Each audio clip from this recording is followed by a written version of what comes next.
Putting away fish can be stressful, especially if you're doing it in large volumes. Typically, we don't order fish but once every 3 to 4 weeks. But because our last order was so bad, we had to order from a new vendor. I'm James and you're watching Blue Dog Aquatics, guys. So we have a ton of fish to put away. Ton. Well, those are all plants, but ton. So, biggest thing when you get fish, and I know this can be stressful for some people, is making sure everything's in order. If you order fish online or what have you, obviously, if you order fish from in a fish store or a pet store, you're not going to end up with an invoice like this. You're typically just going to get a bag and then the receipt's going to tell you what your fish is. But for stores, we have the types of fish, we have the scientific names for the fish, we have the quantities of the fish, we have the dates, the invoices, all that fun stuff, and then obviously the prices over here. Now you can do this if you want to and label your tanks. If you have enough aquariums, I would recommend labeling them. For how many aquariums we have, both at home and in the store, we label everything. Just obviously, like my tanks at home don't have prices on them, but they have the names, especially when you're dealing with like multiple strains of guppies or dwarf fish or even nano species. But the easiest way for me when I get orders is laying out all the tags, because oh man, it's an ordeal, because like I have to put them in the system. I'll show you my horrible video. Put them in the system, so that is what the blue line is, and then if there's a price change, then there's pink, whether good or bad, and then if I've made a label for it, then there's green. And now we're coming over to the blank invoice, and now we have blue again, because as we go through and unbox these, we're gonna make sure that the number, so we should have 10 platinum rummy nose tetras. But as we all know, I have 4 boxes of fish. They're not going to be in order. And then we have 3 boxes of plants. And don't let the fact that that's only 3 boxes deceive you. There are a ton of plants.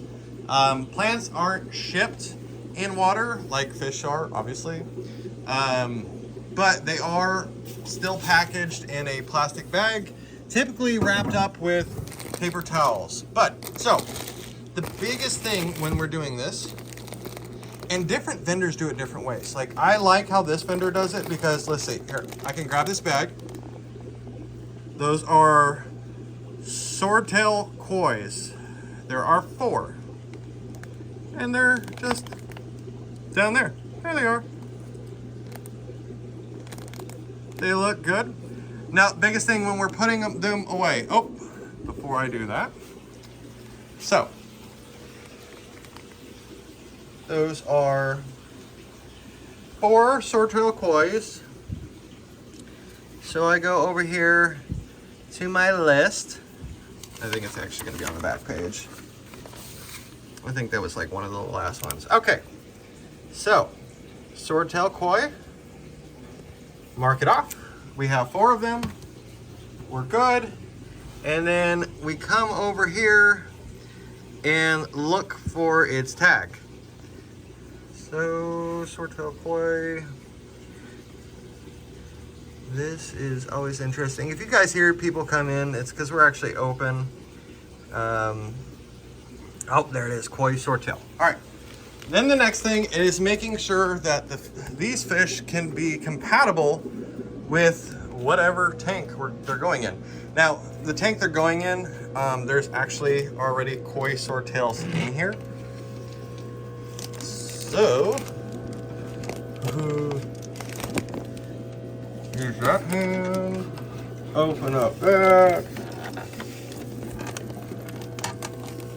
put that in there, and then what I do is I set this right here. Lets me know that it's a new fish, and so these will actually sit in their bags.